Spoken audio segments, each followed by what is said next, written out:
बहुत समय पहले की बात है। एक गांव में कैलाश नाम का व्यक्ति अपने परिवार के साथ एक छोटे से घर में रहता था।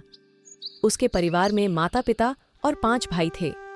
कैलाश अपने सभी भाई बहनों में सबसे छोटा था। वह एक अलग ही तरह का लड़का था। उसकी माँ सभी बच्चों में से सबसे अधिक उससे ही प्यार करती थी। माँ ने उसको अच्छे संस्कार भी दिए थे। उनके घर के पास में एक बुढ़िया का घर भी था। वह बुढ़िया कैलाश के परिवार को बहुत अच्छा समझती थी। रोज उनके लिए खाना खिलाने आती थी। कैलाश का परिवार उस बुढ़िया के द्वारा दिए जाने वाले भोजन पर ही निर्भर था। कैलाश ने अपनी माँ से पूछा, हाँ, क्या ये दादी माँ हमें जीवन भर यूं ही खाना खिलाती रहेंगी?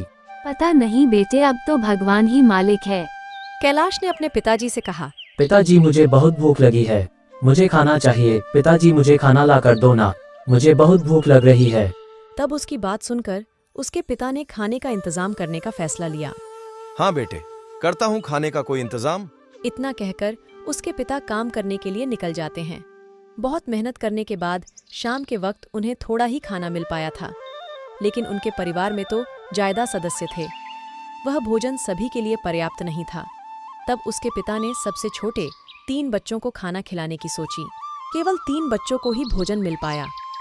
कैलाश के माता पिता और उसके भाई बहन भूखे ही सो गए थे। अगली सुबह कैलाश के पिता जब काम की तलाश में कहीं चले गए थे तो शाम तक उसके पिता घर नहीं लौटे थे। अगली सुबह जब कैलाश के पिता घर वापस आए तो उन्हें वहां कोई नहीं मिला। कैलाश के पिता परेशान हो गए। थोड़ी देर बाद कैलाश, उसका भाई और उसकी माँ घर पहुंचते हैं। कैलाश के पिता ने अपनी पत्नी और बच्चों से माफी मांगी और उन्हें भोजन दिया और अपनी सारी कहानी सुनाई, और अब सभी साथ में खुशी से रहने लगे।